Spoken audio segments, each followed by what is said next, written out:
আমার নবীর বৃদ্ধ সাহাবী, নাম তার ছিল সালমান ফারসি।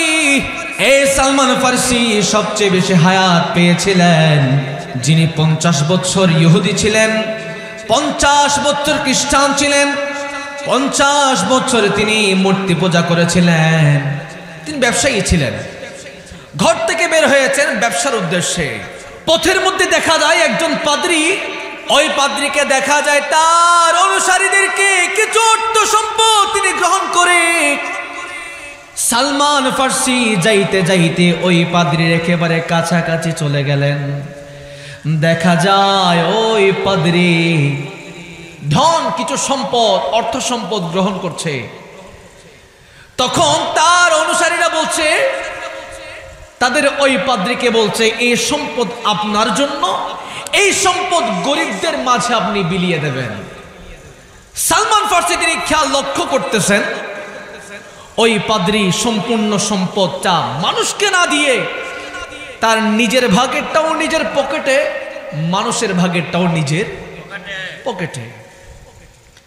সালমান ফারসি দেখেন 150 বছর তিনি অতিক্রম করেছেন। 50 বছর ইহুদি, 50 বছর খ্রিস্টান, 50 বছর মূর্তি পূজা, কোথাও তার শান্তি মিলে না। তিনি হকের দিশায়, হক কোথায় আছে খুঁজতেছে। তিনি যখন পাদ্রীর দিকে তাকায়, দেখা যায় পাদ্রী ধন সম্পদ লুটপাট করতেছে। এবারে যখন ওই পাদ্রীর অনুসারীরা যখন তাকে ত্যাগ করে চলে গেলেন, সালমান ফারসি ওই পাদ্রীর কাছে যায়। পাদ্রীর কাছে গিয়ে জিজ্ঞেস করে, ও পাদ্রী, আমি 100% একেবারে নিশ্চিত হয়ে গেলাম তুমি হকের উপর নও, তুমি হকের উপর নাই। যেই ধর্ম, যেই ধর্মের আলেমরা মানুষের ধন সম্পদ মেরে দেয়, সে কখনো হকের উপর থাকতে পারে? সালমান ফারসি বলে, আমাকে একটু হকের দিশা দাও। এই ধর্ম হক ধর্ম নয়, হক ধর্ম কোথায় আছে আমাকে বলো। এবার ওই পাদ্রী একবার ডানে তাকায়, একবার বামে তাকায়, একবার ডানে তাকায়, একবার বামে তাকায়, কোন এক্সট্রা কোন মানুষ আছে না তাকায়, দেখা যায় কোনো মানুষ নাই। এবার ডাকে, এই সালমান এদিকে আসো, একটা হক ধর্ম আছে, যেই ধর্মের নাম হচ্ছে ইসলাম। আল্লাহু আকবার পড়ে। একটা ধর্ম আছে ইসলাম, সেই ধর্মের কাছে যদি যাও তুমি হকের দিশা পাবা। এবার সালমান ফারসিকে ওই পাদ্রী বলেন, ওই ধর্মের মধ্যে একজন আখিরি জামানের নবী আসবে, যে নবীর নাম হবে মুহাম্মদ বিন আব্দুল্লাহ। সুবহানাল্লাহ পড়ে। সেই নবীর নাম থাকবে মুহাম্মদ বিন আব্দুল্লাহ। সালমান ফারসি বলে, আমাকে একটু বলেন না সেই নবীর দেখা কোথায় পাবো? তখন ওই পাদ্রী বলে, এই নবীর দেখা তুমি পারস্যের মধ্যে পাবা না, তুমি এই রোম সাম্রাজ্যের মধ্যে পাবা না। সেই নবী তশরিফ আনবেন আরবের জমিনে। সুবহানাল্লাহ। এই সালমান ফারসি, তুমি যদি পারস্যের জমিনে থাকো তুমি এই নবীর দেখা পাবা না। তুমি চলে যাও, চলে যাও, কোথায় যাবা? আরবের জমিনে, মক্কার জমিনে এই নবী তশরিফ এনেছে। যাও, নবীর দেখা পেয়ে হক ধর্মের উপর ঈমান আনয়ন করো। এবার সালমান ফারসি তিনি মনস্থির করলেন, তিনি তার ওই পারস্য সাম্রাজ্য তিনি ত্যাগ করবেন। সালমান ফারসি তিনি অনেক ব্যবসায়ী, অনেক ধন দৌলতওয়ালা ছিলেন। আমাদের এখানে কেউ সৈয়দ বংশ, কেউ তালুকদার বংশ, কেউ গাজী বংশ, বিভিন্ন বংশ আছে না বাবা? অনেক ধন সম্পদওয়ালা মানুষ আছে না? বিভিন্ন শ্রেণীর মানুষ আছে, অনেক শানদারওয়ালা। সালমান ফারসিও নাম করা একটা বংশের মানুষ ছিলেন, এবং ওই জায়গার মধ্যে যে মানুষগুলো সবচেয়ে বেশি ধন সম্পদওয়ালা ছিলেন, তাদের মধ্যে সালমান ফারসির পরিবারও একটা ছিলেন। সালমান ফারসি নাম করা পরিবারের সন্তান ছিলেন। এবার তিনি মনস্থির করলেন, না না, আমি কোথাও শান্তি পাই না। 50 বছর এদিকে ছিলাম, 50 বছর ওইদিকে ছিলাম, 50 বছর মূর্তি পূজা করলাম, আমার শান্তি নাই, শান্তি নাই। তিনি এবার ত্যাগ করলেন। ত্যাগ করবে মনস্থির করলেন, ঘরে গেলেন। ঘরে যে পরিবার পরিজনকে ডাকে, আমি তোমাদেরকে ছেড়ে আমি আখিরি জামানার নবীর উপর ঈমান আনতে চলে যাচ্ছি, আমি আর তোমাদের সাথে থাকতে চাই না, আমি আর তোমাদের সাথে থাকতে চাই না, আমাকে বিদায় দাও। পরিবার পরিজন বলে, এত ধন সম্পদের পাহাড়, আপনি সব ছেড়ে চলে যাবেন?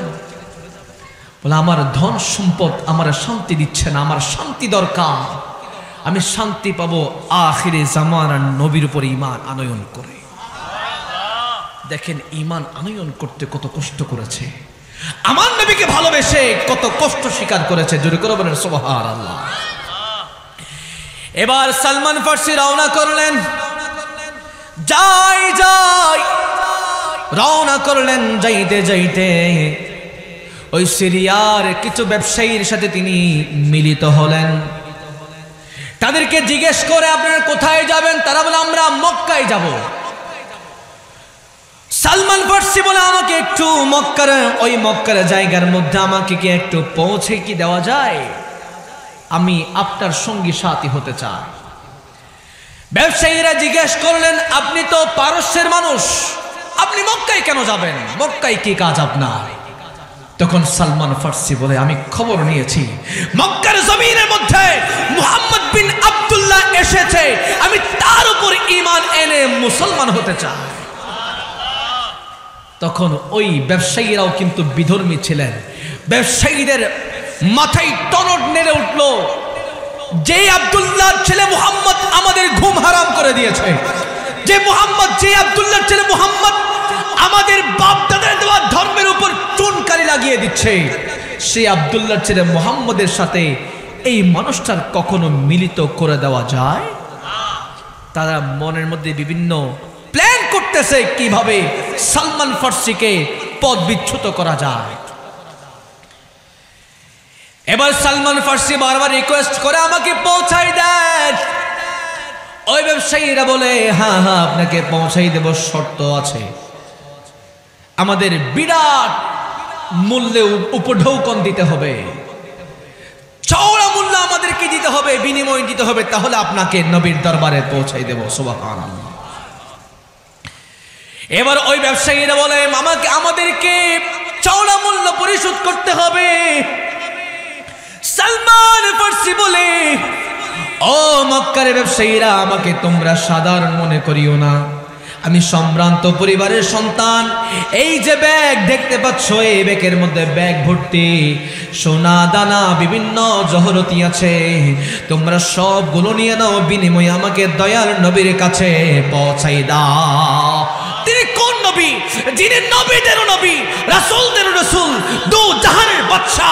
যেই নবী না হলে আমি আপনি শুধুমাত্র তাই নয়, কুল কায়নাত সৃষ্টি করত না। তিনি সেই নবী মুহাম্মদুর রাসূলুল্লাহ সাল্লাল্লাহু আলাইহি ওয়াসাল্লাম। জোরে করে বলেন সুবহানাল্লাহ। আমার সবগুলো তোমরা নিয়ে নাও, আমার ধন সম্পদের প্রয়োজন নাই। তোমরা জেনে রাখো, আমার ধন সম্পদের পাহাড় ছিল, আমার সাম্রাজ্য ছিল, ব্যবসা বাণিজ্য ছিল, সবগুলো ছেড়ে দিয়েছি শুধুমাত্র আখিরে জামানার নবীর উম্মত হওয়ার জন্য। সকল নবীর সেরা নবী মুহাম্মদ রাসূল, সকল নবীর সেরা নবী। ওরে যাহার আগমনে ধন্য, যাহার আগমনে ধন্য হলো মানব কুল, সকল নবীর সেরা নবী রাসূল, সকল নবীর সেরা নবী মুহাম্মদ রাসূল। আর নবী যদি না আসিত হইতো কিছুই সৃষ্টি না করিত, কিছুই সৃষ্টি না করিত, নবী যদি না হইতো আসমান জমিন না বানাইতো, আসমান জমিন না বানাইতো। আরে নবীর রঙে রঙিন হলো, নবীর হলো তামাম জাহান কুল, সকল নবীর সেরা নবী সোল, সকল নবীর সেরা নবী মুহাম্মদ রাসূল। তোমরা আমার থেকে ধন সম্পদ চেয়েছো, আমি দিয়ে দিলাম। বিনিময়ে চেয়েছিলাম কোনো ধন সম্পদ নয়, বিনিময়ে চেয়েছিলাম আখিরি জামানার নবীর সাথে আমাকে একটু মিলিত করে দিবা। তোমরা তো করো নাই, তোমরা আমাকে বন্দি করে ফেলছো, কি কারণ?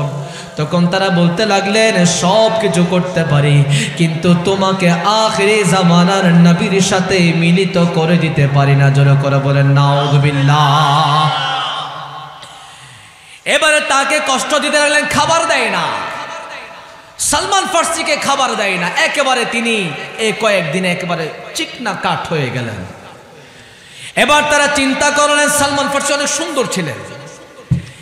এবার তারা চিন্তা করে এই সালমান ফার্সি দেখতে অনেক সুন্দর, তাকে মক্কার বাজারের মধ্যে বিক্রি করে দেওয়া যায়।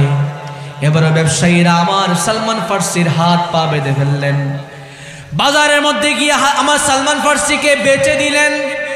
যে কিনলেন সেও ইহুদি, সেও মুসলমান ছিলেন না, সেও ইহুদি। এবারে আমার সালমান ফার্সিকে বিভিন্ন কাজ করাইতে লাগলেন, বকরি চড়াইতে লাগলেন আমার সালমান ফার্সিকে দিয়ে, ঘর পরিষ্কার করায়, বিভিন্ন কাপড় চোপড় ধৌত করায়, বিভিন্ন ভাবে কষ্ট দেয়। খেজুর গাছ থেকে রস পাড়ায়, খেজুর গাছ থেকে খেজুর সংগ্রহ করায়, কষ্ট দেয়। একবার তিনি খেজুর বাগানে কাজ করছে, এমন সময় দেখা যায় একজন ব্যক্তি আসলেন, সবাইকে ডাক দিয়ে সবাইকে এলান করতে লাগলেন, ও মক্কার মানুষেরা শোনো শোনো, আব্দুল্লাহর ছেলে মোহাম্মদ আমাদের বাপ দাদার দেওয়া ধর্মের উপর চুনকালি লেগে দিয়েছে। ঠাস করে আমার সালমান ফার্সির কানের মধ্যে শব্দ লাগলো, আব্দুল্লাহর ছেলে মোহাম্মদ। সুবহানাল্লাহ। তিনি এতদিন দিনে কাজ করতেন, রাতে আমার নবীকে খুঁজতেন।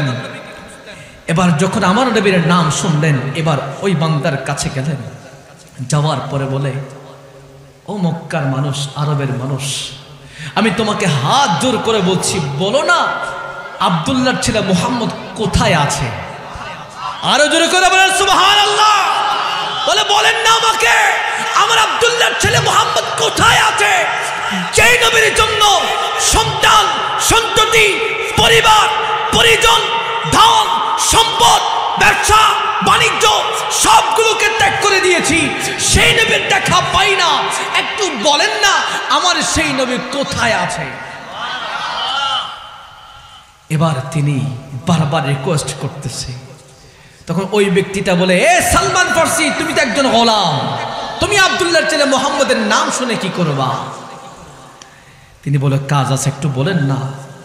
এবার যখন সালমান ফার্সির মুনির যে ছিলেন, মালিক যে ছিলেন, সালমান ফার্সিকেও বেশি মোহাব্বত করতেন, কারণ তিনি একজন ভালো মানুষ ছিলেন, সৎ ছিলেন, যার কারণে তার মুনিব তাকে পছন্দ করতেন। এবার মুনিব সুপারিশ করছে, বলে দাও আব্দুল্লাহর ছেলে মুহাম্মদ কোথায় আছে? এবার আমার সালমান ফার্সি দৌড়ে গিয়ে আমার নবীর দরবারে গিয়ে দূর থেকে তাকিয়ে আছে। সুবহানাল্লাহ। তিনি সর্বপ্রথম, ওয়াল্লাহি খোদা কি কসম, আল্লাহ শপথ করে বলছি, আমার সালমান ফার্সি যখন আমার নবীর চেহারা মোবারক দেখলেন, সাথে সাথে ওই চেহারে আনোয়ারের প্রেমে পড়ে গেলেন। তিনি কোন নবী রে বাবা, যেই নবীর সৌন্দর্য দিয়ে কুল কায়নাত বানিয়েছেন। दुनिया बनाने वाले उनका क्या बना दिया? काबा बना दिया, तैयबा बना दिया।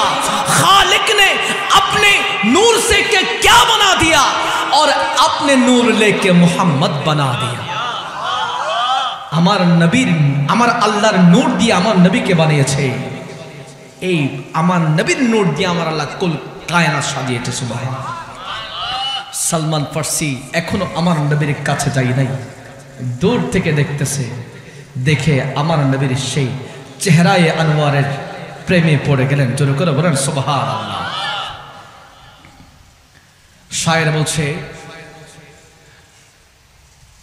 চেহারা যখন দেখলো দয়াল নবীর চেহারা দেখেন আরবের ওই নওজওয়ান, আরে জানো মাল সোপে দিয়ে হয়ে যায় করে বার।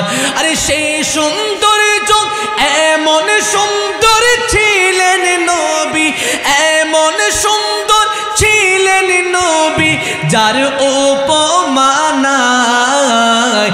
আমার নবী মতো সুন্দর আর কে গো নাই, আমার নবী আর কে গো নাই। আর চেহারা যখন দেখলে হৃদয় শীতল হয়ে যায়, আমার নবী মতো সুন্দর আর কে গো নাই, আমার নবীর মতো সুন্দর। জোরে করে বলেন সুবহানাল্লাহ। এবার আমার সালমান ফার্সি আমার নবীর দিকে তাকিয়ে আছেন। ওই যে পাদ্রীর সাথে দেখা হয়েছিল, পাদ্রীকে জিজ্ঞেস করেছিলেন আমি কেমনে বুঝবো তিনি আখিরি জামানার নবী। পাদ্রী তিনটা বৈশিষ্ট্য বলেছিলেন। সর্বপ্রথম পাদ্রী বলছে আখিরি জামানার নবী কখনো সদকা গ্রহণ করবে না, হাদিয়া গ্রহণ করবে। 1 নম্বর সদকা গ্রহণ করবে না, 2 নম্বর হাদিয়া গ্রহণ করবে, 3 নম্বর তিনার ডান পাশের বুকের মাংসের মধ্যে একটা মোহরে নবুয়ত থাকবে। আরো জোরে করে বলেন সুবহানাল্লাহ। এবার সালমান ফার্সি দূর থেকে তাকিয়ে আছে, এবার আমার নবীকে পরীক্ষা করবে। সালমান ফার্সি আমার নবীর দরবারে কিছু খেজুর নিয়ে গেলেন। দূর থেকে তাকিয়ে আছে, কাছে যাওয়ার সাহস হয় না, কেমনে যাবে? যাইতে যাইতে কাছাকাছি আসেন। আসসালামু আলাইকুম ইয়া রাসূলুল্লাহ। হে নবী আমার, আপনি আমার সালাম গ্রহণ করবেন। হে আরবের নবী ইয়া রাসূলুল্লাহ, আপনি আমার সালাম গ্রহণ করবেন। আপনার জন্য আমি কিছু সদকা নিয়ে এসেছি। আমার নবী বলে আমি সদকা খেতে পারবো না, এগুলো আমার সাহাবাদের মাধ্যমে বন্টন করে দাও। সদকা গ্রহণ করেন নাই, সাহাবাদের মাঝে দিয়ে দিলেন। 1 নম্বর প্রমাণ পেয়ে গেলেন। এবার সালমান ফার্সি চলে গেলেন। 2 নম্বর দিন, 3 দিন পরে তিনি দ্বিতীয়বার আবার আসলেন, আবার খেজুর নিয়ে আসলেন। দূর থেকে তাকিয়ে আছে, কাছাকাছি আসতে আসতে গেলেন। আসসালামু আলাইকুম ইয়া রাসূলুল্লাহ, আপনার জন্য আমি কিছু হাদিয়া নিয়ে এসেছি। আমার নবী বলে হ্যাঁ আমি হাদিয়া গ্রহণ করতে পারবো। আমার নবী হাদিয়া গ্রহণ করলেন। এবার 2 নম্বর প্রস্তুতিও, 2 নম্বর পরীক্ষাও, প্রমাণও পেয়ে গেলেন। 3 নম্বর পরীক্ষা বাকি আছে, মুহর নবুয়ত। আমার নবীর জামা মোবারক না শুনলে তো এটা দেখা সম্ভব নয়। এবার সালমান ফার্সি আমার নবীর পিছে পিছে ঘুরে, আমার নবীকে বলতে পারে না। পিছে পিছে ঘুরে, এদিকে আমার নবী ডানে গেল, আমার নবী ডানে গেল, সালমান ফার্সি ডানে যায়। আমার নবী বামে গেল, সালমান ফার্সি বামে যায়। যাইতে যেখানে আমার নবী যায় সেখানে সালমান ফার্সি যায়, কিন্তু ভয়ে বলতে পারছে না ইয়া রাসূলুল্লাহ আমি একটু আপনার মোহর নবুয়তটা দেখতে চাই। বলতে পারছে না। আমার নবী বলে এ সালমান ফার্সি এদিকে আসেন, আপনি কি আমার মোহর নবুয়ত দেখার জন্য ঘুরতেছেন? আমার নবীকে কিন্তু এখনো বলেন নাই ইলমে গায়েবের প্রমাণ শুনেন রে বাবা, এগুলো আমার কোনো বানোয়ার কথা নয়। আমার নবীর ইলমে গায়েবের প্রমাণ দেখেন। সালমান ফার্সিকে বলছে আমার নবী এ সালমান ফার্সি আপনি কি আমার মোহর নবুয়ত দেখার জন্য ঘুরছেন? আমার নবী জামা মোবারক খুলে দেখাই দিলেন, এই দেখেন আমার মোহরে নবুয়ত।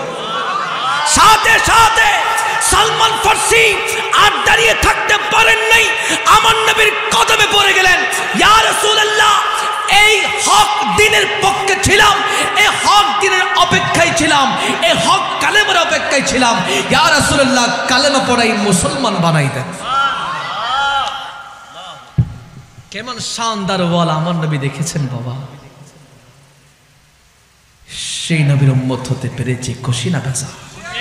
আরো জোরে বলতে হবে খুশি না বেজা? দু হাত তুলে বলতে হবে খুশি না বেজা? নারে রিসালাত, নারে রিসালাত, নারে রিসালাত, শীতলপুর দরবার শরীফ। আল্লাহ পাক আমাদেরকে সেই নবীর গোলাম হিসেবে কবুল করুক, আমিন।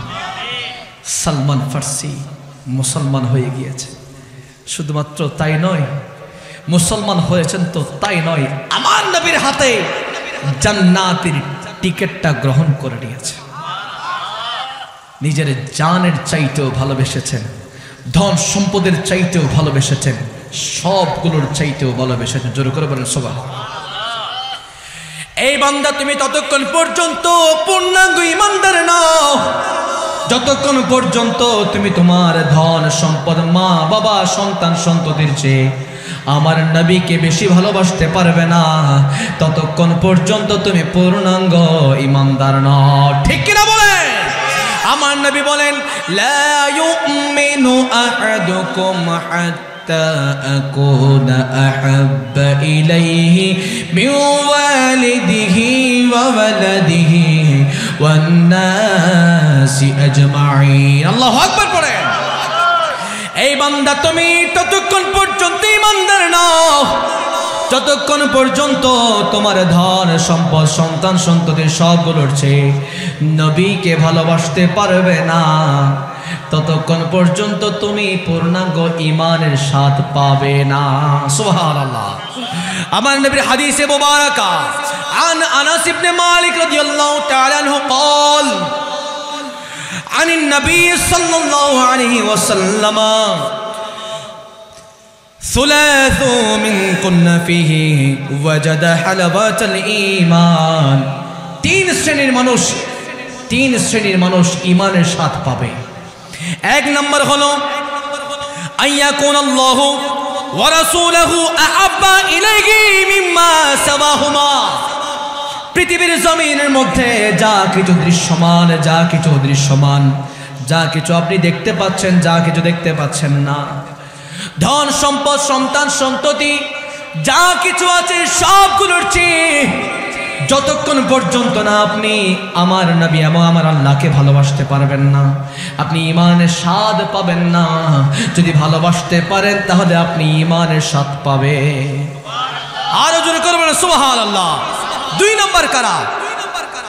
ওয়া আইয়ুহিব্বাল মারআ লা ইউহিব্বুহু ইল্লাল্লাহ। পৃথিবীর জমিনের মধ্যে আপনি কোন বান্দাকে ভালোবেসেছেন, আল্লাহর জন্য ভালোবাসতে হবে। পৃথিবীর জমিন আপনি কাউকে ঘৃণা করেছেন, আল্লাহর জন্য ঘৃণা করতে হবে। ঠিক কিনা কথা বলে? কিন্তু আমাদের ঘৃণা হয় জায়গা সম্পত্তি নিয়ে। ঠিক কিনা বলে? জায়গা সম্পত্তি নিয়ে মারামারি, বাইয়ে বাইয়ে মাতবুল নাই, সিয়ারা আরা সাইড নফারে আসে না নাই। মন করে না কি রে রাগে যাবে যে কবরে। সুবহানাল্লাহ পড়েন। আরে মন করে না কি রে রাগে যাবে যে কবরে। আরে ও মনে দরদি, ও মনে দরদি মদিনা শহরে মন করে না কি রে রাগে যাবে যে কবরে। সালাতুনিয়া সালামুন ইয়া হাবিবাল্লাহ আলাইকুম। আমরা সেই নবীর গোলামি করি যেই নবী মাজারে পাকের মধ্যে জিন্দা। আর জোরে করে বলেন সুবহানাল্লাহ। আমরা সেই নবীর গোলামি করি যেই নবী 570 খ্রিস্টাব্দে দুনিয়ার জমিনে এসে আমাদের কথা বলেছিলেন। আমরা সেই নবীর গোলামি করি যেই নবী মেরাজ রজনীতে গিয়ে আমার আল্লাহকে বলেছিলেন, আল্লাহ সবগুলো দিয়েছেন, একটু আখের বার একটা জিনিস চাই, আমার গুনাহগার উম্মতদেরকে মাফ করে দেন। যেই নবী মেরাজ রজনীতে গিয়েও আমাদের কথা বলেন না, আমরা সেই নবীকে ভালোবাসি। যেই নবী কবরের মধ্যে গিয়েও আমাদের কথা বললেন নাই, কবরের মধ্যে আমরা গেলেও আমাদের কথা ভুলবেন না। কিয়ামতের ময়দানে সকল নবী রাসূলের উম্মতেরা ইয়া নফসি করবে। সেই মুহূর্তে যেই নবী আমাদের কথা বলবেন না, আমরা সেই নবীকে ভালোবাসি। আমরা সেই নবীর মিলাদ উদযাপন করলে বেদাতের ফতোয়া আসে, আমরা সেই নবীকে ভালোবেসে মিলাদুন নবীর পতাকা হাতে নিলে ফতোয়া আসে। যারা ফতোয়া দেয় তাদের ফেসবুকের টাইমলাইন যদি আপনি চেক করেন, দেখা যাবে বিশ্বকাপের ফুটবলের সময় সেও ওই মেসির পতাকা দিয়ে পোস্ট করেছিল। ঠিক কিনা কথা বলেন? যেই বান্দা মিলাদুন নবীর বিপক্ষে ফতোয়া দেয়, দেখা যাবে ওই বান্দা আগের রাতে ডিজে পার্টিতে সময়টা পার করেছিল। যেই বান্দা মিলাদুন নবীর বিপক্ষে কথা বলে, মিলাদুন নবীকে ঘৃণা করে, দেখা যাবে ওই বান্দার জন্মেরও ঠিক কিনা হন না, ডরে দিলে গুণ না হন। খেয়াল করিবেন, মিলাদুন নবী মানে আন নবীর আগমন হন না, ঠিক কিনা হন না।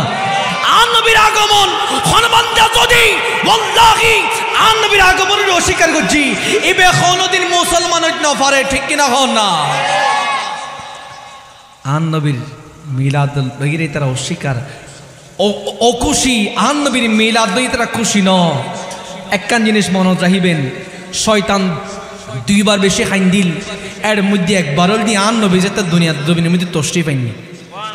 হতা আজিয়ে তো আর মুসলমান হলরে দুনিয়ার বান্দা হলর তার আজিয়ে পথভ্রষ্ট গরিবের সুযোগ নাই, কারণ আজিয়ে রাহমাতুল্লিল আলামিন তশরিফ পাইনি। তলি বোঝা গেল দে মিলাদুন নবীর মধ্যে দুও জাত খুশি নয়, ও গলদি শয়তান আর গলদি শয়তানের অনুসারী। তাহলে কেউ যেটা মিলাদুন নবীর বিরুদ্ধে হতা হই মারাতে চিন্তা করানোর দরকার নাই। আর বুঝিল এমদি তার গোড়াল দিয়ে শয়তান পর্যন্ত, ঠিক কিনা হন না। আর গোড়া বাবা আদম পর্যন্ত, আর জীবে মিলাদুন নবীর বিপক্ষে হতা হই ইবের গোড়া শয়তান পর্যন্ত। সুতরাং আফসোসের কিছু নাই। খেয়াল করিবেন, জীবে হক ইবে হক তাইব কিয়ামত পর্যন্ত তাইব, ঠিক কিনা হন না। খুদুনা আছে বিভিন্নভাবে মানুষরে বিভ্রান্ত করে, মাঝে মধ্যে জান্নাতর টিকিট দের, মাঝে মধ্যে জান্নাতর ঢুকে ফেলার, মাঝে মধ্যে জান্নাতর ঢুকে রে বারে লগ মারি দের, আছে না নাই বাজি? খেয়াল করিবেন দে, অথচ জান্নাতুর ব্যাগ কিনতে ফেলার, কিন্তু ইতারের আত্ম মধ্যে আল্লাহর ওলিয়ার মাজার নিরাপদ ন, ঠিক কিনা হন না। ইতারের আত্ম মধ্যে আর আল্লাহর ঘর মসজিদ নিরাপদ ন, ইতারের আত্ম মধ্যে দেশের কিছু নিরাপদ ন। ইতারা আইসি আবার আর শান্তির গল্প বনে বেল্লাই ডরে তেলে গুণ না হন, মিশা হতা হইন না, মিশা হতা ন, মিলে চান গল্প মিলেছন। আর আটফাস সদ্য হয়ে এরা আর বলে বেলায় যাইতে গোসার, কিন্তু যেগুন গোলামে মুস্তফা এগুলোর হনদিন শয়তান আয়ের গোলাইত না পারে, ঠিক কিনা হন। মে তো গোলামে মুস্তফা, আর আমি তো গোলামে মুস্তফা, আমি তো গোলামে আউলিয়া, আমি তো শীতল পরিসর রহমতুল্লাহ আলাইহির গোলাম। তুমি আমাকে কি বুঝাবা, ঠিক কিনা বলেন? আল্লাহ আমাদের এই ভ্রান্ত ফেরকা থেকে আমাদেরকে হেফাজত করুক, আমিন বলেন। দরুদ শরীফ পড়েন, আল্লাহুম্মা সাল্লি আলা মাওলানা মুহাম্মদ ওয়া আলা আলিহি।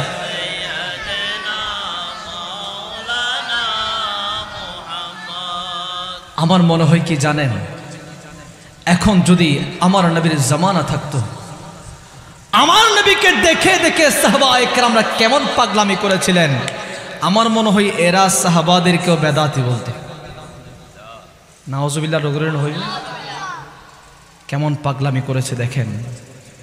আমার নবীর একজন সাহাবী নাম হচ্ছে মুসাব বিন উমাইর রাদিয়াল্লাহু তাআলা আনহু, অত্যন্ত সুদর্শন সুন্দর যুবক ছিলেন। তিনি তখন ইসলাম ধর্ম গ্রহণ করেন নাই, কিন্তু আমার নবীর তেলাওয়াতকে বেশি পছন্দ করতেন। মুসাব বিন উমাইর তিনি তখন ইসলাম ধর্ম গ্রহণ করেন নাই, কিন্তু অত্যন্ত সুন্দর যুবক, অত্যন্ত সম্ভ্রান্ত পরিবারের সন্তান। নাম ছিল মুসাব বিন উমাইর, উমাইরের সন্তান মুসাব।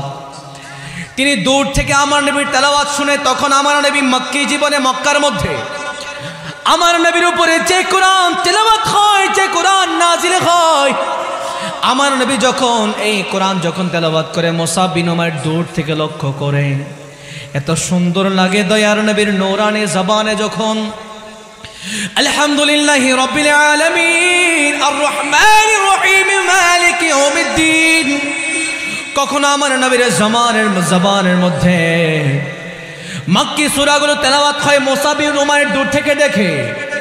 একদিন সকল ধরনের লজ্জা ভেঙে আমার নবীর দরবারে আসলেন। ইয়া রাসূলুল্লাহ, দূর থেকে তেলাওয়াত শুনে মন ভরে না। ইয়া রাসূলুল্লাহ, দূর থেকে তেলাওয়াত শুনে মন ভরে না, আজকে থেকে কাছ থেকে শুনতে চাই। আমার নবী বলে, মুসাব তো তুমি ইসলাম ধর্ম গ্রহণ করে নাও। ডরগরি হন না সুবহানাল্লাহ।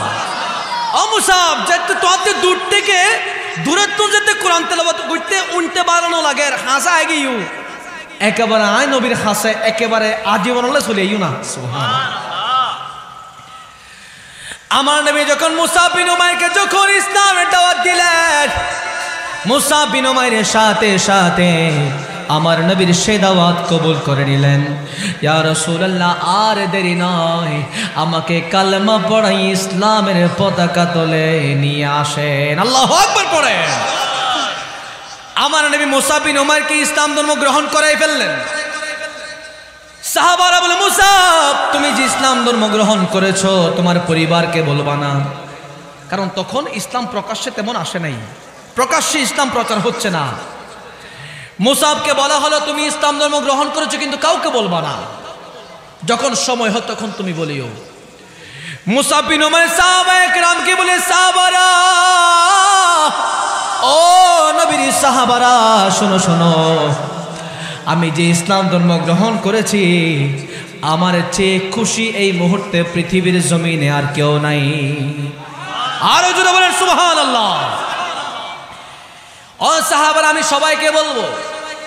মুসাব বিন উমাইর সবাইকে অ্যানাউন্স করে দেয়, ও মক্কার মানুষেরা, শোনো শোনো, আমি এতদিন বিধর্মী ছিলাম, ইসলামের পতাকা তুলে আসি নাই, কিন্তু আজকে আমাকে মদিনার নবী, দু জাহানের বাদশা নবী রাসূলুল্লাহ সাল্লাল্লাহু আলাইহি ওয়াসাল্লাম আমারে ইসলাম ধর্মে কবুল করে নিয়েছে। সবাইকে অ্যানাউন্স করে দেয়। যাইতে যাইতে ঘরের চৌকাটে গেলেন, আম্মা, এ আমার মা, আমার জন্মদাতা বাবা, আপনাদেরকে একটা সুসংবাদ দিতে চায়, আমি আর আপনাদের ধর্মে নাই, রাসূল আমাকে কবুল করেছে, আমি ইসলাম ধর্ম গ্রহণ করে ফেলেছি। মা ডাক দিয়ে বলে, ও আমার সন্তান, তুমি তো আমাদের মুখে চুলকানি লাগাই দিলা, কি কাজ করলা তুমি? শেষ করে দিয়েছো আমাদের পারিবারিক যে সম্মান, তুমি শেষ করে দিয়েছো। আমার সন্তান, কি কাজটা করলা তুমি? এবারে বাবা সহ তার আত্মীয় স্বজন সবাই তাকে দেখতে আসে। এ মুসা, কত বড় কাজ করলা তুমি, আমাদের বাপ দাদের দেওয়া যেই ধর্ম, সেই ধর্মের উপর তুমি চুনকালি লাগাই দিলা, তোমার কোনো রক্ষা নাই। এ কথা বলে মুসাব বিন উমাইরের বাবা উমাইর সাথে সাথে মুসাব বিন উমাইরকে বেঁধে ফেললেন। বাঁধার পরে তাকে একটা ঘরের মধ্যে বন্দি করা হলো, তাকে অমানবিক নির্যাতন চালানো হলো, খাবার দেয় না। একদিন মা দরদিত, মায়ের চেয়ে আপন কেউ নয়, ঠিক কিনা বলেন না? জন্মদাতা মা, যেই মা 10 মাস 10 দিন গর্ভধারণ করে, সেই মা জানে একটা সন্তানকে দুনিয়ার আলো দেখাতে কত কষ্ট সহ্য করতে হয়, ঠিক কিনা হন না বাবা? শীতকাল আপনি এক পাশ প্রস্রাব করে দিয়েছেন, মা আপনাকে আরেক পাশে রেখেছে, ওই পাশটাও আপনি প্রস্রাব করে দিয়েছেন, মা ভেজা জায়গায় থেকে আপনাকে শুকনো জায়গায় রেখেছে, ঠিক কিনা বলেন? আপনি যখন গর্ভে ধারণ করেছিলেন, আপনি যখন গর্ভের মধ্যে ছিলেন, মা ডান পাশে শুইতে পারেন নাই, আপনার কষ্ট হবে বলে বাম পাশে শুইতে পারে নাই, আপনার কষ্ট হবে বলে। মাঝে মাঝে যখন গর্ভের আপনি থাকতেন, প্রেগন্যান্সি যে পেইনটা উঠতো, মাঝে মাঝে মা ঘুমাইতে পারতো না, ঠিক কিনা বলেন না বাবা? অনেক কষ্ট করে মা একটা সন্তানকে আলো দেখায়, মার তো কষ্ট লাগে। একদিন মা আস্তে আস্তে মুসাব বিন উমাইরের রুমে গিয়ে উকি মেরে বলেন, আমার সন্তান, তোমার কি মায়ের জন্য একটু কষ্ট হয় না? তুমি আরবের জমিনের নবীর জন্য, আব্দুল্লাহর ছেলে মুহাম্মদের জন্য তোমার মা বাবাকে তুমি ত্যাগ করে ফেলেছো, তোমার কি কষ্ট হয় না? তখন আমার মুসাব বিন উমাইর বলতে লাগলেন, ও মা, আমি আপনাকে ভালোবাসি, আপনাকে মোহাব্বত করি, কিন্তু ওয়াল্লাহি আল্লাহর শপথ করে বলছি, আমাদের আখিরে জামানার নবীর চেয়ে, আল্লাহর চেয়ে, নবীর চেয়ে আমি কাউকে বেশি ভালোবাসি না। মা বলে, ও আমার সন্তান, তোমার কি আমাকে ছেড়ে থাকতে কষ্ট হবে কিনা? মুসাব বিন উমাইর বলে, আম্মা, পৃথিবীর সবগুলো ছাড়তে রাজি আছি, মা বাবা সন্তান সন্ততি ধন সম্পদ যশ খ্যাতি সবগুলো ছাড়তে রাজি আছি, কিন্তু দয়ার নবীকে ছাড়তে রাজি না। আরো জোরে করে বলেন সুবহানাল্লাহ। এবার মুসাব বিন উমাইরকে একটুর জন্য ছাড়া হলো। মুসাব বিন উমাইর সুযোগ পেয়ে সাথে সাথে আমার দয়ার নবীর কদমে যায়, আমার নবীকে ডাক দেয়, ইয়া রাসূলুল্লাহ, ইয়া হাবিবাল্লাহ, সন্তান সন্ততি মা বাবা ধন সম্পদ যশ খ্যাতি সবগুলোকে ছেড়ে ইয়া রাসূলুল্লাহ আপনার কদমে চলে এসেছি। আল্লাহু আকবার পড়েন। আমার নবী বলেন, ও আমার উম্মত, ও আমার সাহাবী মুসাব, তুমি যে জীবনের সবগুলো যে ত্যাগ করে আমার কাছে চলে এসেছো, আল্লাহ পাক তোমার জন্য এর চেয়ে দামি দামি ধন সম্পদ, দামি দামি নিয়ামত আল্লাহ তোমার জন্য জান্নাতে রেডি করে রেখেছে। এবার মুসাব বিন উমাইর, তিনি আমার নবীর খাদেমে আউয়াল, খেয়াল করবেন, আমার নবীর খাদেমে আউয়াল মুসাব বিন উমাইর আমার নবীর খেদমত করতে করতে একদিন আমার নবী বলছে, ও মুসাব, তুমি আর মক্কায় থাকিও না, মদিনায় হিজরত করো। সুবহানাল্লাহ। মুসাব বিন উমাইর মদিনায় হিজরত করলেন। বাবা খেয়াল করো, গভীর মনোযোগ, শিক্ষণীয় ঘটনা। ওই যে আমাকে একটা সাবজেক্ট দেওয়া হয়েছে, সাহাবায়ে কেরামের জীবনী থেকে আমাদের শিক্ষা, কি শিক্ষা সেটা বলতেছি। মুসাব বিন উমাইর মদিনায় হিজরত করবেন, অথচ ইসলাম ধর্ম গ্রহণ করার আগে মুসাব বিন উমাইরের এক এক জামা দামি দামি জামা ছিল। তিনি যখন ইসলাম ধর্মে এসেছে, মক্কা ছেড়ে যখন মদিনায় যাচ্ছে, মুসাব বিন উমাইরের পরনে তেমন ভালো কাপড় নাই। আমার নবী জড়াই ধরলেন, ও আমার সাহাবী মুসাব, তুমি, আমি দেখেছি, কেউ না দেখলেও আমি নবী দেখেছি তোমার কেমন রাজকীয় চাল চলন ছিল। ও মুসাব, তুমি ইসলাম ধর্ম গ্রহণ করার আগে তোমার কেমন অবস্থা ছিল আমি দেখেছি, আমি রাসূল দেখেছি। আজকে তুমি মক্কা ছেড়ে মদিনা যাচ্ছ, তোমার পরনে তেমন কাপড় নাই। ও মুসাব, চিন্তার কোনো কারণ নাই, আমার আল্লাহ তোমার জন্য জান্নাতি পোশাক রেডি করে রেখেছেন। চিন্তার কোনো কারণ নাই মুসাব। এবার রওনা করলেন, যাবেন। বারবার মক্কার দিকে তাকায় মুসাব, একবার মক্কার দিকে তাকাই, একবার আমার নবীর দিকে তাকাই, একবার সামনের দিকে তাকাই। আই রে, এই মক্কা যেখানে আমি বড় হয়েছি, এই মক্কা যেখানে আমার মা বাবা আছে, এই মক্কা যেখানে আমার পূর্বপুরুষ শায়িত আছে, এই মক্কা যেখানে আমার বন্ধু বান্ধবরা আছে, সবগুলো ছেড়ে দিয়েছি দয়াল নবীর জন্য, মায়ার নবীর জন্য, রাহমাতুল লিল আলামিনের জন্য। এই যে সামনে দেখা যায় মদিনার পথ, মক্কা ছেড়ে মদিনা যাচ্ছি, তাও নবীর জন্য। আল্লাহ তুমি কবুল করে নাও। সুবহানাল্লাহ। সবগুলো ছেড়ে মক্কায় মদিনায় চলে গেলেন। এবার আমার নবী যখন মক্কা থেকে মদিনা হিজরত করলেন, ইসলামের প্রথম যুদ্ধ ছিল কি বাবা? এনি ওয়ান পারসন একজন উত্তর দিবেন। ইসলামের প্রথম যুদ্ধ কি ছিল বলো? ইসলামের প্রথম যুদ্ধ কি ছিল? বদরের যুদ্ধ হন না, যেটা 17 রমজান হয়েছিল। ইসলামের প্রথম যুদ্ধ কি? বদরের যুদ্ধ। বদরের যুদ্ধে মুসলমানরা ছিল 313 জন। কাফেররা ছিল হাজারেরও অধিক, তারপরেও মুসলমানদের সাথে পারে নাই। ওই যে কাফেরদের একটা প্রতিশোধের আগুন ধাউ ধাউ করে জ্বলতেছিলেন। আমার নবী যখন মদিনায় আসলেন, হিজরত করলেন, বদর যুদ্ধের পরে কাফেররা আবার প্রস্তুতি গ্রহণ করে কিভাবে মুসলমানদেরকে আবার পরাজিত করা যায়। নাউজুবিল্লাহ পড়ে। কাফেররা যখন প্রতিশোধের জন্য আবার প্রস্তুতি গ্রহণ করে, আমার নবীর কাছে যখন সংবাদ আসলেন কাফেররা যুদ্ধের জন্য প্রস্তুতি গ্রহণ করে, সাথে সাথে আমার নবীও প্রস্তুতি গ্রহণ করলেন। সাহাবাদের সবাইকে ডাকলেন, কে সেনাপতি হতে পারে? আমার নবী সকল সাহাবায়ে কেরামদের ডাকলেন। উহুদের ময়দানে কাফেরদের সাথে যে যুদ্ধ হবে, এই যুদ্ধের মধ্যে কে নেতৃত্ব দেবে? আমার নবী কতক্ষণ ফারুক আজমের দিকে তাকায়, কতক্ষণ ওমর ফারুকের দিকে তাকায়, কতক্ষণ উসমান জিন্নুরের দিকে তাকায়, আবার মাওলা আলী শের খুদার দিকে তাকায়। এইভাবে সাহাবায়ে কেরামদের দিকে তাকায়। যাইতে যাইতে আমার নবী যখন মুসআব বিন উমাইরের দিকে তাকালেন, আমার নবী মুসআব বিন উমাইরের কাছে গিয়ে বলে, ও মুসআব বিন উমাইর, তুমি দিবা এই উহুদের ময়দানে যুদ্ধের নেতৃত্ব, তুমি হবা যুদ্ধের সেনাপতি। আমার নবী মুসআব বিন উমাইরকে ইসলামের ঝান্ডা দিলেন, ইসলামের পতাকা দিলেন।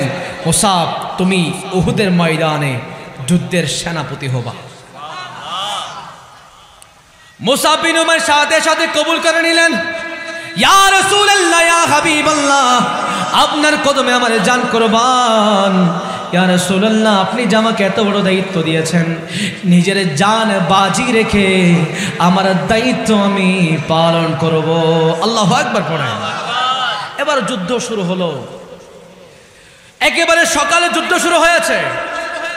মুসলমানরা যখন ওই কাফেরদেরকে যখন ধাওয়া করলেন, প্রথম ধাওয়ার মধ্যে তারা পালাই গেলেন।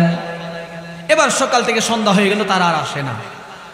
আমার নবী বলেছিলেন সাহাবাদেরকে, সাহাবা যতক্ষণ পর্যন্ত আমার নির্দেশ আসবে না, তোমরা যুদ্ধের ময়দান থেকে ছড়িয়ে পড়বা না, ছিটকে যাবা না।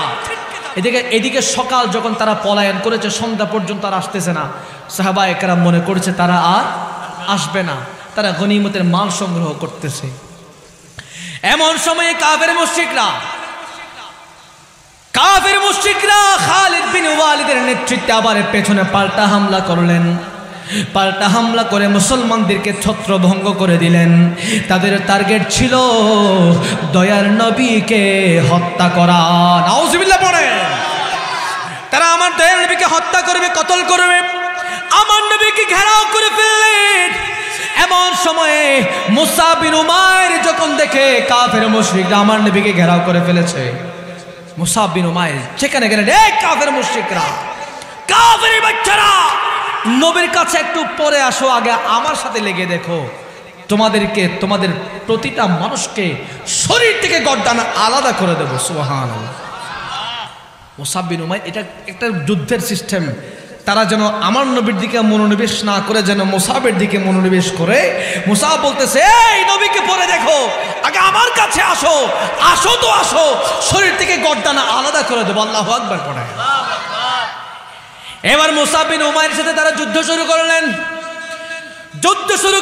যুদ্ধ হতে হতে একেবারে শেষ পর্যায়ে মুসআব বিন উমাইর ওই কাফেরদেরকে এক একজনকে মারতে মারতে জাহান্নামে পাঠিয়ে দেয়।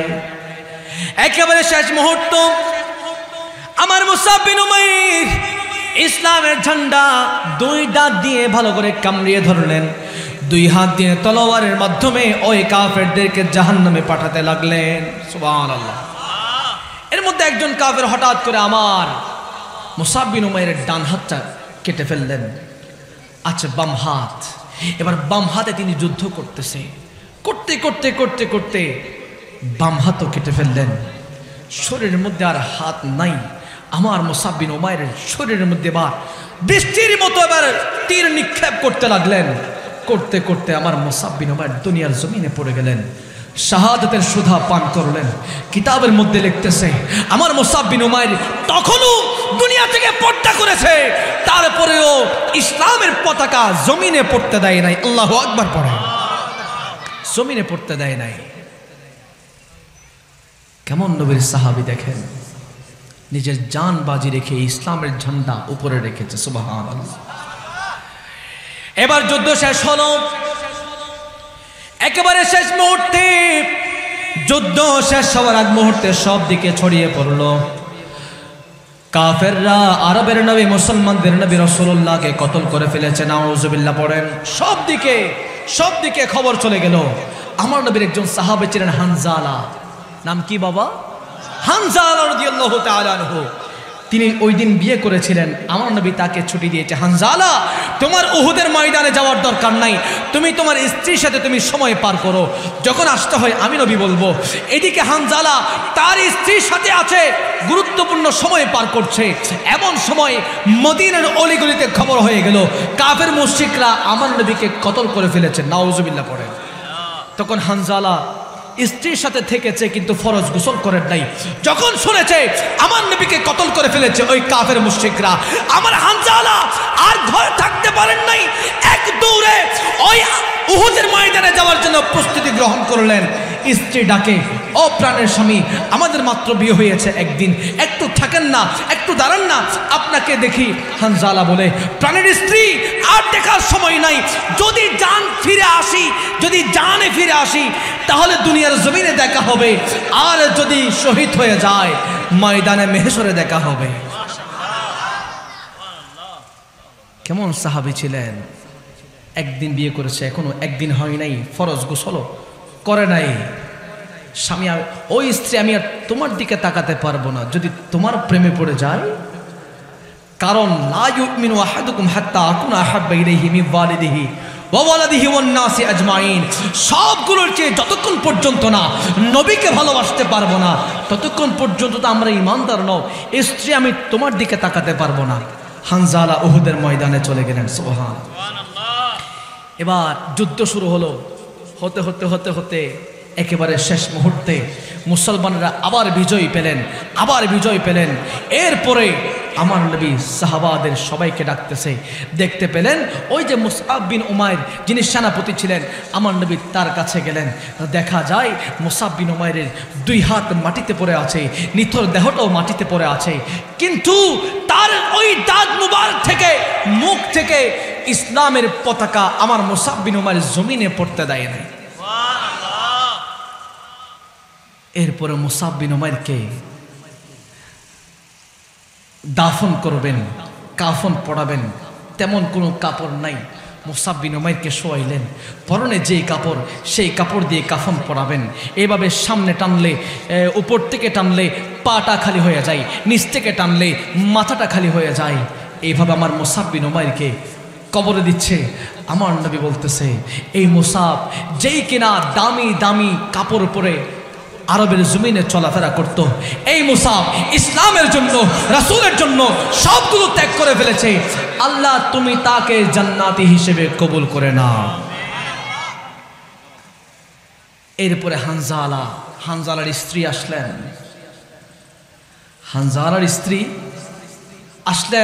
ইয়া রাসূলুল্লাহ, ইয়া হাবিবাল্লাহ, আমি আমার স্বামীকে খুঁজতেছি, স্বামীকে গোসল দেওয়ানোর জন্য। তখন আমার নবী হানজালার স্ত্রীকে বলতেছে, ও হানজালার স্ত্রী, আমার সাহাবীর স্ত্রী, শোনো, যারা উহুদের ময়দানে শহীদ হয়েছে, আল্লাহ তাদেরকে গোসল দেওয়ানোর জন্য নিষেধ করেছে। আল্লাহ তাদেরকে একেবারে জানাজা পড়িয়ে কবরে দিতে বলেছেন। সুবহানাল্লাহ। তখন হানজালার স্ত্রী বলতেছে, ইয়া রাসূলুল্লাহ, ইয়া হাবিবাল্লাহ, আমি মূলত সেটার জন্য খুঁজছি না, একটা বিষয় ইয়া রাসূলুল্লাহ, বেয়াদবি মাফ করবেন, আমাদের তো সদ্যমাত্র বিয়ে হয়েছে, এখনো আমার স্বামী ফরজ গোসল করেন নাই, ফরজ গোসল করানোর জন্য খুঁজতেছি, একটু দেখেন না কোথায় আছে, একটু খুঁজে বের করে আমার স্বামীকে ফরজ গোসল দেওয়ানোর জন্য। সুবহানাল্লাহ। তখন আমার নবী হানজালার স্ত্রীকে বলতেছে, ও হানজালার স্ত্রী, চিন্তা করিও না, হানজালা যে নিজের জানটা কুরবান করে দিয়েছে, আমার আল্লাহ বড্ড পছন্দ করেছে। হানজালার ফরজ গোসল দেওয়ানোর জন্য আমার আল্লাহ আসমান থেকে ফেরেশতা পাঠিয়ে আমার হানজালাকে আসমানে উঠিয়ে নিয়ে গিয়েছে ফরজ গোসল দেওয়ানোর জন্য। সুবহানাল্লাহ। আরে হানজালা পাগল ছিল, নবীর প্রেমে জীবন দিল। সুবহানাল্লাহ। আরে গোসল করাইল তার ফেরেশতা দলে, আরে নবীর প্রেমে প্রেমিকি যারা প্রেমে খেলা খেলে। সুবহানাল্লাহ। আমার নবীকে ভালোবেসেছে হানজালা। আরে হানজালার ফরজ গোসল আমার আল্লাহ ফেরেশতাদের মাধ্যমে আসমানে দিয়েছে। সুবহানাল্লাহ। এরাই আমার নবীর প্রেমিক ছিলেন, এরাই আমার নবীকে ভালোবেসেছে, নিজের সর্বস্ব কোরবান করে দিয়েছে। তারপরেও আমার নবীর শানে বিন্দু মাত্র আঘাত আনতে দেয় নাই। তিনি কোন নবী যে নবীর কখনো উপমা হতে পারে না? সাহাবায়ে কেরাম কোন নবীকে ভালোবেসেছে? যেই নবীর সানি আমার আল্লাহ কাউকে সৃষ্টি করেন, जिसका कोई सानी नहीं वो नबी हमारा है,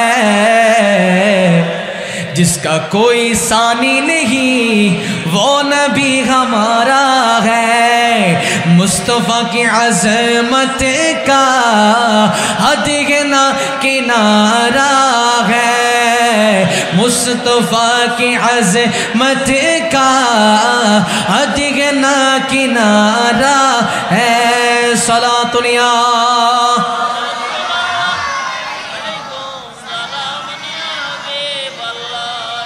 सलातुनिया रसूलल्लाह अलैकुम।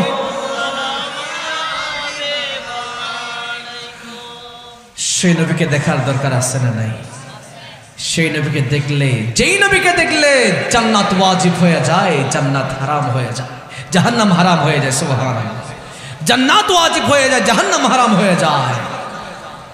যেই নবীকে দেখলে দুনিয়ার জমিনে জান্নাতের সার্টিফিকেট পাওয়া যায়। সুবহানাল্লাহ। সেই নবীকে দেখার দরকার আছে না নাই?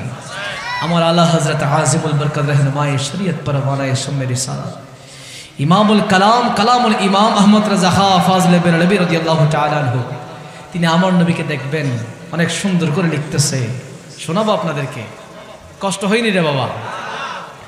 उठा दो पर्दा दिखा दो चेहरा के नूरे बारी हिजाब में है, ज़माना तारीक हो रहा है कि मेरे क़ब से नक़ाब में है, ज़माना तारीक हो रहा है कि मेरे क़ब से नक़ाब में है। আমরা যখন কবরে যাব, আমাদের মাথার পাশে মুনকার নাকির দাঁড়িয়ে থাকবে, প্রশ্ন করবে, মান রব্বুকা ওয়া মা দীনুকা মা কুনতা তাকুলু ফি হাক্কি হাযা রাজুল। এভাবে প্রশ্ন করবে। আমার আলা হযরত আমার নবীকে বলতেছে, ইয়া রাসূলুল্লাহ, ওই যে যখন কবরে যাব, মুনকার নাকির এসে যখন প্রশ্ন করবে, হয়তোবা ইয়া রাসূলুল্লাহ প্রশ্নের উত্তর দেওয়া কঠিন হয়ে যাবে। আপনি তো তশরিফ আনবেন গোলামে মুস্তাফাকে দেখার জন্য, আব্দে মুস্তাফাকে দেখার জন্য, একটু প্রশ্নের উত্তরগুলো আমাকে শেখাই দিয়ে। এখন দোয়া করে পড়ুন না সুবহানাল্লাহ। তিনি বলতেছে, खड़े हैं मुनकर नकीर सर पर, न कोई हामी न कोई आवर, बता दुआ करे मेरे पैगंबर, बता दुआ करे मेरे पैगंबर के सख्त मुश्किल जाब में है, उठा दो पर्दा के नूरे बारी हिजाब में है, ज़माना तारीक हो रहा है कि मेरे क़ब से नक़ाब में है। জোরে করে বলেন সুবহানাল্লাহ। আর কার ডর করে ফরন সুবহানাল্লাহ। এবার আইন আর নবীর আরো একজন সাহাবী, নাম তার জুলাইবিব। নাম শুনেছেন আপনারা? জুলাইবিব নাম শুনেছেন? আর নবীর সাহাবী জুলাইবিব দেখতে একেবারে কুৎসিত ছিলেন, তেমন ধন সম্পদও ছিল না, কাপড় চোপড় একেবারে জীর্ণ শীর্ণ তিনি পরতেন। আমার দয়ার নবী, মায়ার নবী সাহাবাদেরকে বিভিন্ন বিষয়ে দরস দিতেন, বিভিন্ন সময়ে বিভিন্ন বিষয়ে শিক্ষা দিতেন। এমন সময় দেখা যায় আমার নবীর দরজের মধ্যে, আমার নবীর মজলিসের মধ্যে একেবারে কর্নারে একজন সাহাবী বসে আছে। নাম তার ছিল জুলাইবিব। আমার নবী জুলাইবিবকে বলে, এ জুলাইবিব এদিকে আসো। আমার নবী সাহাবী জুলাইবিবকে পাশে দাঁড় করাইলেন। সাহাবাদের বলতেছে, আতারিফু, তোমরা কি তাকে চেনো? হাদা জুলাইবিবি। সুবহানাল্লাহ। যারা মাদ্রাসায় পড়েন তারা জানেন জুলাইবিবি মানে হচ্ছে আমার জুলাইবিব। আমার নবী বলেছে, হাদা জুলাইবিবি, আমার জুলাইবিব। সাহাবারা চিনে রাখো। তখন আমার নবী জিজ্ঞেস করলেন, ও জুলাইবিব, তুমি কি বিয়ে করবা না? জুলাইবিব বলতেছি, ইয়া রাসূলুল্লাহ, আমার তো ধন সম্পদ নাই, আমার তো বাড়িঘর নাই, আমার তো পরনে জামা কাপড় মাত্র একটা। ইয়া রাসূলুল্লাহ, আমি কিভাবে বিয়ে করব? কে আমাকে বউ দেবে? কে আমাকে মেয়ে বিয়ে দেবে? ওই দিন জুলাইবিবকে পাঠিয়ে দেওয়া হলো। আবার তিনি বসলেন। দ্বিতীয় দিন আবার আমার নবী দরজ শুরু করলেন। আমার নবী বিভিন্ন বিষয়ে শিক্ষা দিচ্ছিলেন। এমন সময় আমার নবী আবার ওই জুলাইবিবকে ডাকলেন, এই জুলাইবিব এদিকে আসো। দাঁড় করাইলে আমার নবী আবার আগের দিনের মতো জিজ্ঞেস করতেছে, আতারিফু, তোমরা কি আমার এই সাহাবীকে চিনো? তখন সাহাবারা বলতেছি, ইয়া রাসূলুল্লাহ, হ্যাঁ চিনি তো, তো জুলাইবিব। আমার নবী আবার বললেন, হাদা জুলাইবিবি। এবার আবার জিজ্ঞেস করলেন, ও জুলাইবিব, তুমি কি বিয়ে করবা না? জুলাইবিব বলতেছি, ইয়া রাসূলুল্লাহ, আমাকে কে বিয়ে করবে? আমি তো আগেই বলেছি আপনাকে, আমার বিয়ে করার মতো কোনো ধন সম্পদ পজিশন কিছুই নাই, কে আমাকে বিয়ে দেবে? আমি তো সুন্দরও না। আমার নবী আবার পাঠাই দিলেন। এবার আমার নবী আবার দরজ দিচ্ছিলেন। এমন সময়ে আবার ডাকলেন, জুলাইবিব এদিকে আসো। আবার জিজ্ঞেস করলেন, হ্যাঁ আতারিফু, তোমরা কি তাকে চিনোনি? হাদা জুলাইবিব, এটা আমার জুলাইবিব। আবার আমার নবী জিজ্ঞেস করলেন, ও আমার জুলাইবিব, তুমি কি বিয়ে করবা না? জুলাইবিব বলেন, ইয়া রাসূলুল্লাহ, আমাকে কে বিয়ে করবে? আমার তো ধন সম্পদ নাই, আমার তো তেমন পজিশন নাই, ইয়া রাসূলুল্লাহ, কে বিয়ে করবে? এবার আমার নবী বললেন, ও জুলাইবিব, তোমাকে আমি বিয়ে করাবো। দরগরি ফরন না সুবহানাল্লাহ। ও জুলাইবিব, তোমাকে আমি বিয়ে করাবো। ইয়া রাসূলুল্লাহ, কেমনে কেমনে বিয়ে করাবেন একটু বলেন না। আমার নবী বললেন, ও জুলাইবিব, অমুক জায়গার মধ্যে আমার একজন সাহাবী ব্যবসায়ী আছে, তার একজন সুন্দর রমণী আছে। সুবহানাল্লাহ। আমার নবী বলতেছে, অমুক জায়গার মধ্যে আমার একজন ব্যবসায়ী সাহাবী আছে, তার একজন সুন্দর রমণী আছে, তাকে গিয়ে বলবা আমি রাসূল তোমার জন্য প্রস্তাব পাঠিয়েছি। আমার নবী বলতেছে, অমুক জায়গার মধ্যে আমার একজন সাহাবী আছে, ব্যবসায়ী সাহাবী, তার ধন সম্পদ অনেক, তার একজন সুন্দর রমণী আছে। জুলাইবিব, তুমি তার কাছে যাবা, তাকে গিয়ে বলবা আমি রাসূল তোমার জন্য প্রস্তাব পাঠিয়েছি। সুবহানাল্লাহ।